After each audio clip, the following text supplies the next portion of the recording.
When I tell you I will not be surprised, I wouldn't be surprised. I'm not predicting this. I feel really good staying around 2-3 seed or 3 seed like I predicted, but I will not be surprised if the Bulls finish this season number one seeded in the Eastern Conference.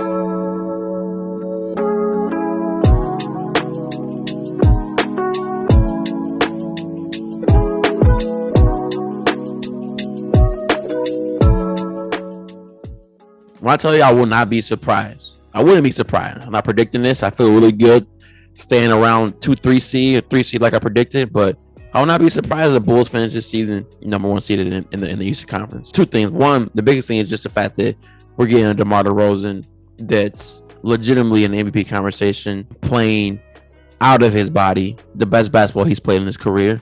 And I don't think anybody expected that. I don't think anybody, if anything, they imagined Zach will be that guy that's doing a lot of that work. But if he's playing at that level, scoring at that high of efficiency, and knowing that he has playoff experience, if that can carry over into the playoffs where he's hitting those tough shots, having those huge games, along with what we already have going for us, we're going to be tough out for any team. And so that's what I'm saying. Like, there's real, like, we can be in the Eastern Conference Finals and actually playing a team, like making them work if this kind of trends where it's going. You know, one thing I kind of want to mention about this team and why I think, like, they're always in games, they're competitive, and they're winning so much is because of just the little things that they do. And, like, I know we both played basketball, playing football, like how many times it's almost been like cliche, and you have coaches that want to stress the little things, like you can't lack here in practice. It's gonna look like that in the game. Like, we've all been there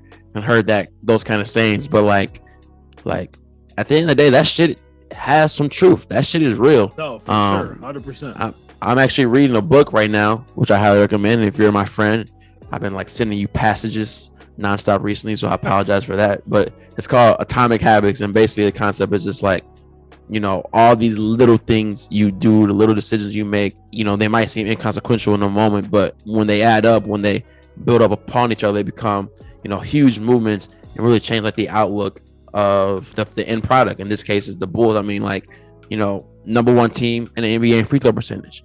That's not something that necessarily gets talked about a lot. They're 24 for 24 tonight. That matters. Number two in field goal percentage. You know what I mean? They were terrible taking care of the ball last year. Now they ranked 7th in the NBA as far as turnovers per game. So it's all these things, these little things. You got guys like Javonte Green, Caruso, even Lonzo. You got these guys that are just committed to do that dirty work, like night in and night out.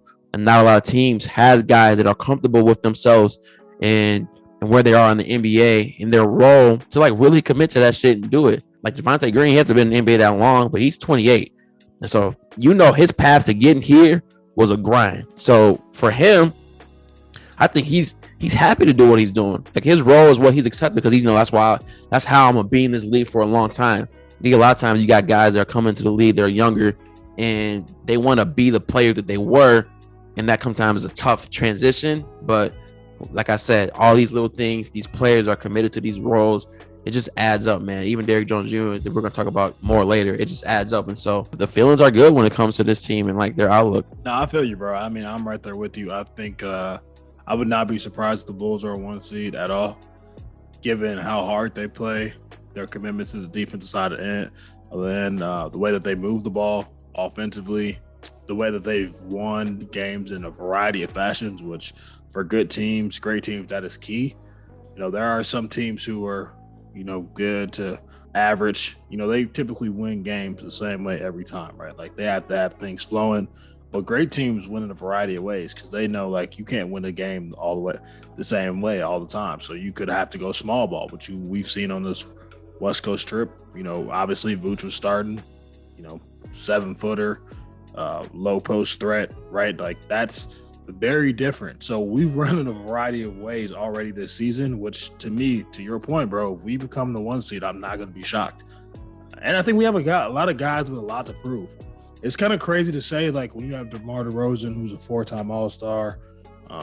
DeMar is, I think 2 or 3-time All-NBA. Like, you know, that seems crazy to say, like, a 2-time NBA player, 4-time All-Star has something to prove. But he does, because people essentially wrote him off in San Antonio because San Antonio was not that good.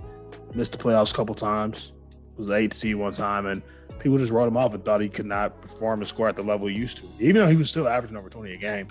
Again, kind of the comment I made about Zach, which, again, I was one of those people that thought he just had empty stats for a while until last season. I saw them play that way. Lonzo, obviously, he's had a ton to prove. 2nd overall draft pick. In the draft, got Jason Tatum, Bam, Donovan Mitchell, all those guys getting these supermax contracts. Everyone looks at that and like, oh, Zoe shouldn't have been drafted where you that, this and that. And then you have Caruso. It's like, oh, this cult following guy that people have made, and Caruso all out this in LA, and people like, can he actually play, or is this just some guy that played with LeBron and like was able to perform because he had all these good players around it? So there's a lot of people who were established in the league who had a lot to prove. So for me, I think that's the biggest thing, is that we have talented players and they're hungry and they're gritty right now to prove that, they actually are who they think they are and who the rest of the NBA claims that they're not. So it's been exciting to see, man. I'm pumped. I'm super excited to just have this energy back in the city.